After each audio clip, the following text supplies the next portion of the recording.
Putting binding on the double wedding ring is really not that hard to do.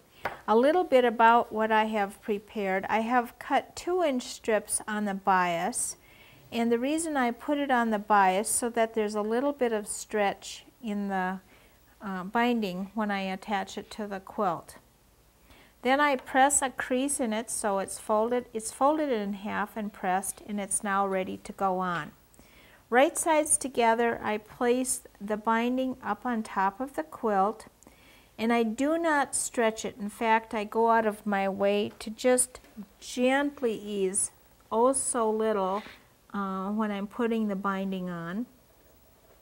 I'm stitching 1/4 inch from the edge of the quilt, following along the edge.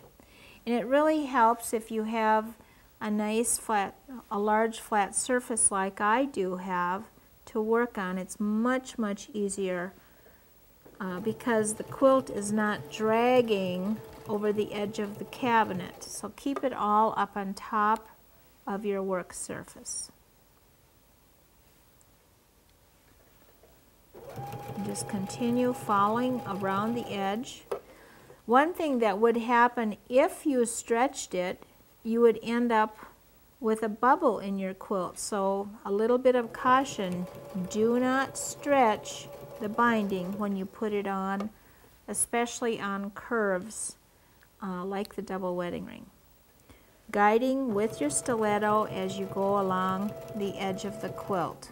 Now you'll see that we're working ourselves into what I call an inside curve right in here. Actually, it's a 45-degree angle. As you approach the corner, I'm going to peek underneath, and I'm going to find that intersection right in here. This is 1/4 inch from the edge. So what I want to do is mark that spot by inserting a pin. Actually, I fold the fabric back, stick a pin in, and I want to stop sewing right at that point.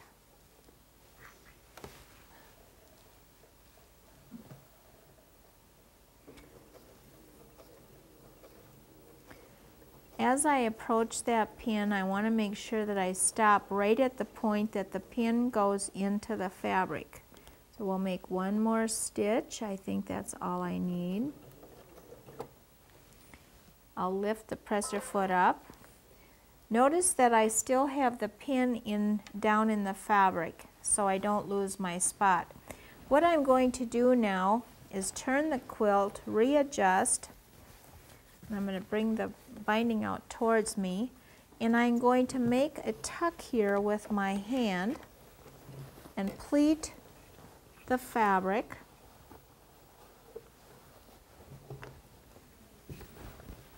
So I've now turned that into a straight seam. Do you see what I've done? I've made actually a dart or a tuck, and then I'm going to readjust the binding. Look at how simple that is to sew now. I'm going to sew straight ahead. So we'll wrestle with the fabric just a little bit, drop the presser foot down, make a couple of stitches,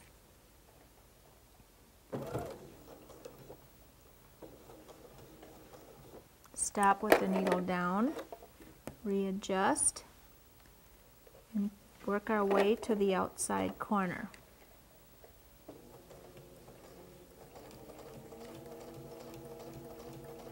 Before I come to the corner, I want to remind you that I want to stop 1/4 inch from the edge, which would be about right in there. So I'm going to put a pin there. So I stop 1/4 inch from the edge. Drop the presser foot. Then I will touch the reverse button so I fix that stitch.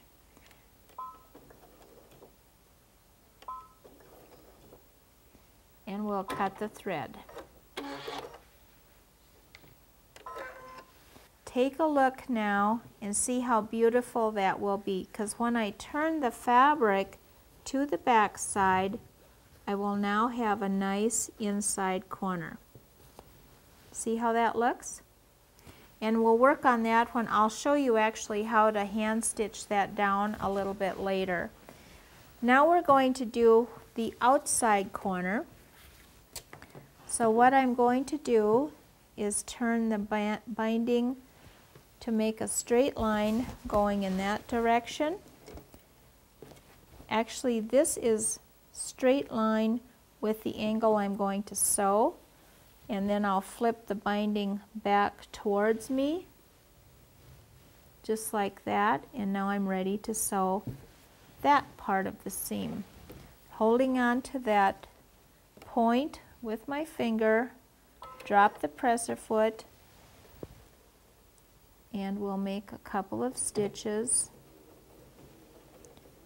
Make sure we're got a nice match on the edge. Now, just like we did on the other inside corner, I'm going to insert a pin where I think I want to stop, but I'm going to check by folding my binding back. Actually, I don't have it where I want to stop, so I'm going to move my pin down a little bit farther. Check by folding the fabric back. That's about where I want to stop because it's ending right on the 1/4 inch or the intersection that I want to stop on.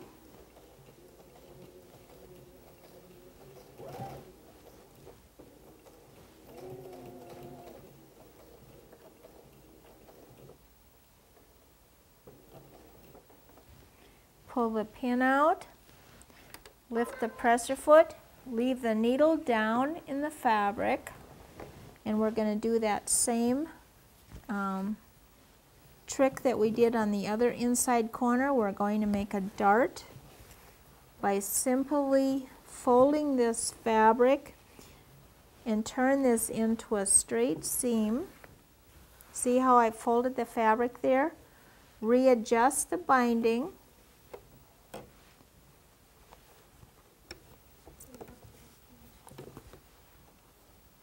Drop the presser foot, and I've turned that into a straight seam. How easy is that to follow along the inside corner? Now we'll straighten out the quilt, get it ready to follow that next curve. Before I go completely around that curve, I want to look back and see if I've got the seam that I want. We'll go a little farther, and so I can get a look at what I've done. Perfect. That's exactly what I wanted on that inside corner. Now we'll approach the next one, continuing along. The first time you do this, it'll feel a little awkward to you. It just takes a little practice, but as you can see, you can take that inside curve or inside corner and turn it into a straight seam by making a tuck in your fabric. Also, another little trick that you could do if you wanted to is clip a little ways into that corner, but don't go in all the way into that intersection. Now I'm peeking from underneath, inserting the pin, and I'll flip it back so that you can see what I've tried to match up to. What I've tried to match is the intersection here, 1/4 of an inch from the edge. That's where I want to stop. Continue on until you get to the point the pin goes in. One more stitch.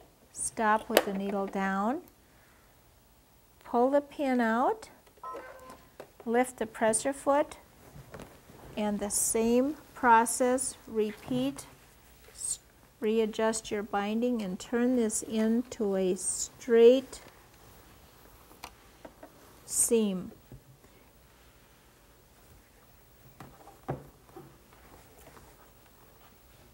Drop your presser foot,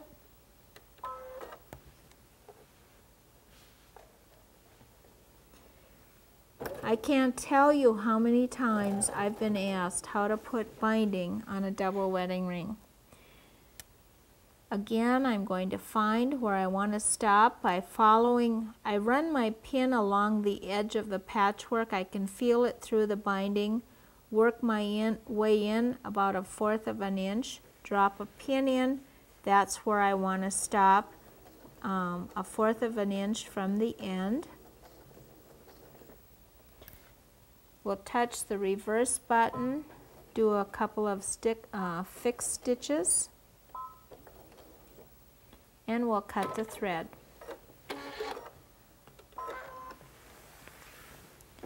We'll take a look and see if we have a good one on that corner. Again, another good corner. Now this time I'm going to, because I'm on the outside corner, this trick works for any angle putting binding on. Flip your binding, go straight back from the piece that you're adding it to. Make a fold in your fabric or in your binding. Bring it forward. Hold on to that with your pointer finger, and let's drop the presser foot, and again sew into that next corner.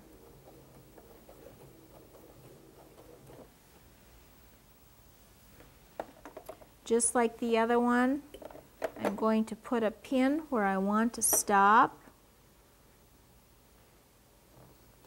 I always flip the binding back to make sure I've got the area I want. That's a good one. The more you do this, the easier it is, because you kind of know about where you're supposed to stop, but it's good to check and see make sure that you have it in the right spot. We'll make one more stitch, stop with the needle down, and this will be the last time we have to do this part where we make again that same tuck in the fabric.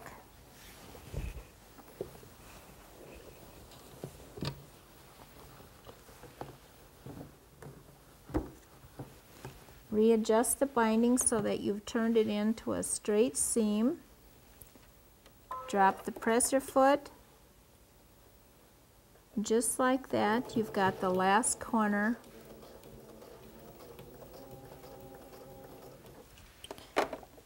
Remember to relax the binding when you're putting it on. Do not stretch it.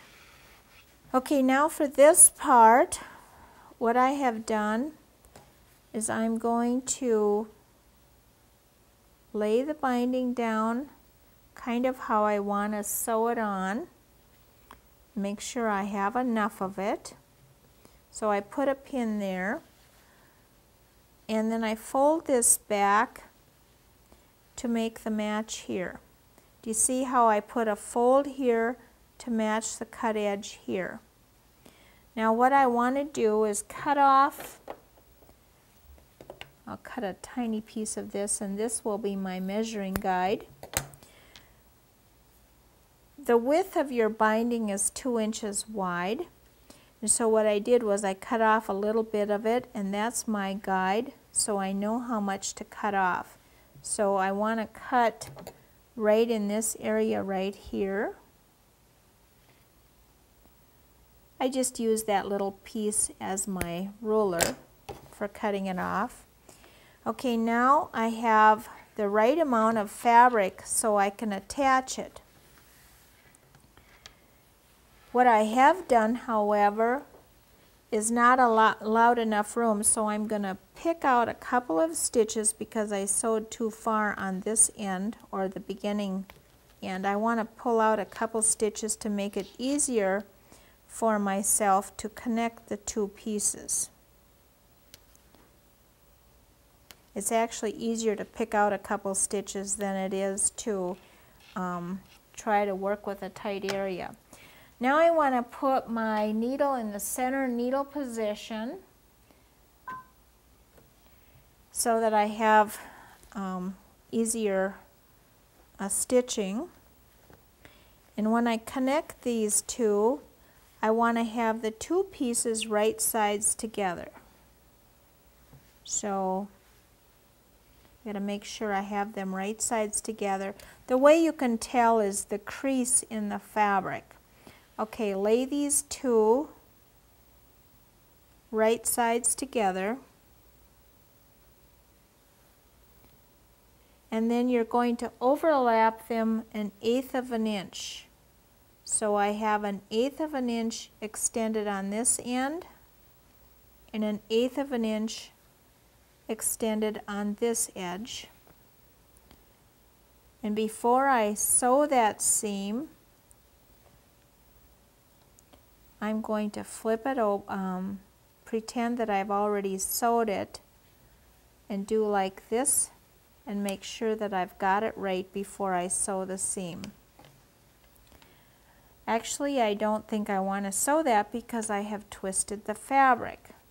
So I will unpin it. So make sure that you have tested it before you sew it. So I'm going to do it like this, pin it like this, and we'll check it again before we sew. See if we have it right this time. This time I have it pinned correctly.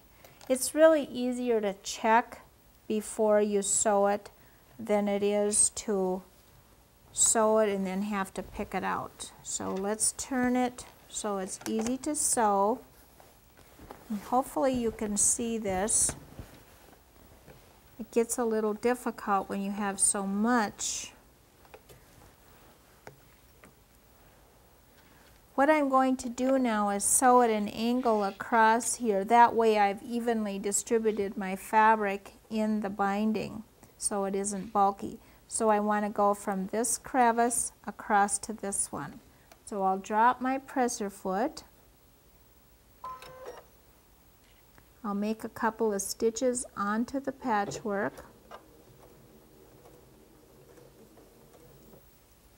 Pull the pin out.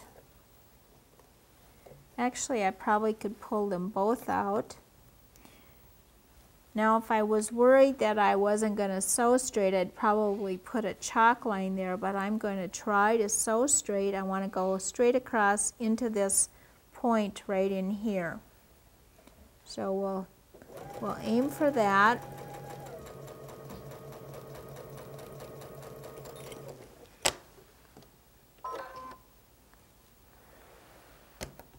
We'll see what we've got.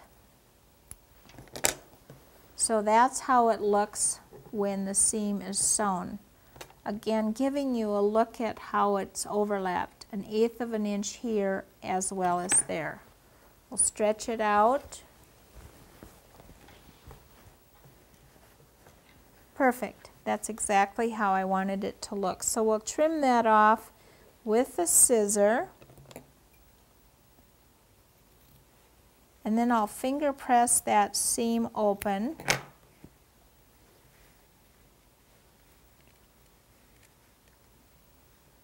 Just like that. Make a nice fold. And we're now ready to put the rest of the binding on. So back over here, the one thing I have to remember now is to change the width of my seam allowance back to the scant 1/4 inch.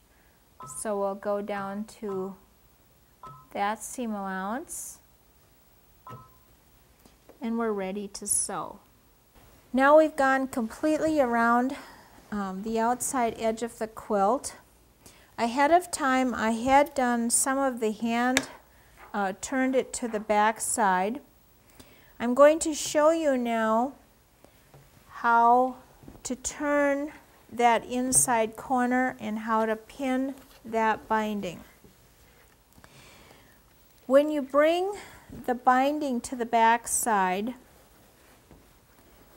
you're going to make a little tuck right in this corner, just doing it with your fingers. So I'm going to make a fold like this and bring it to the back side and then put a pin in to hold it like that. See how nice that goes? So we'll pin it to the back side. and we'll hold that one in place. And on the outside corner, we'll bring this over so you can see. See how that makes a nice point there? You'll fold this one in first on the left side. Now on the top side, you have the bulk of the binding on that side on the top, and on the bottom it just automatically goes to the opposite side. See how nice that corner is? Now you can turn it to the back side, hold it in place with a couple of pins. Ahead of time I have done that on this corner over here, so I'm ready now to hand stitch. I use a whip stitch when I'm putting it on. Of course, you want to use a matching thread with your fabric so it doesn't show. Just catch the bottom fabric.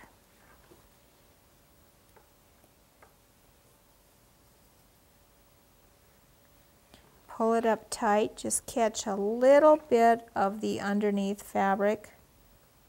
Just pick at it.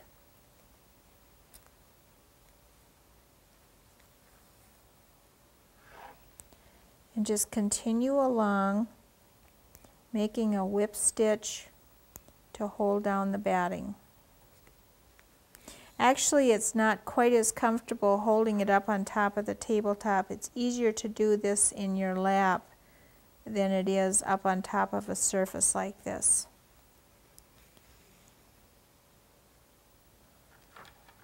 When I get to this outside corner,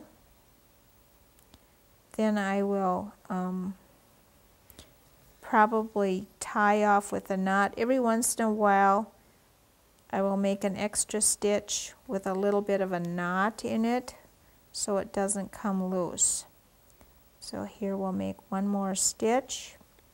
And this is an important part right in here because I want to make 2 stitches.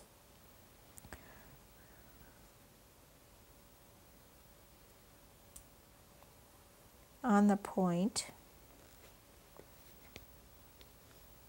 That's our first one. The second one will have a little bit of a knot in it. So we'll run our needle underneath. Whoops, I got caught there. Tighten it up and then continue on around the outside edge, taking just a little bit of fabric each time. See how nice that folds over the back side. This is a great project to do at the end of the day when you're watching TV or just sitting around in your easy chair. Actually, I find it very relaxing to do this part of the quilt because you know it's the last part of the project. That's all the farther I need to go on that, but I want to point out right here that here you get to see the beautiful quilting from the back side of the quilt. Isn't that gorgeous? So it truly is a reversible quilt. I sure hope that you've enjoyed watching the binding going on. It's been fun showing it to you, and join us next time on Inspired by Shar.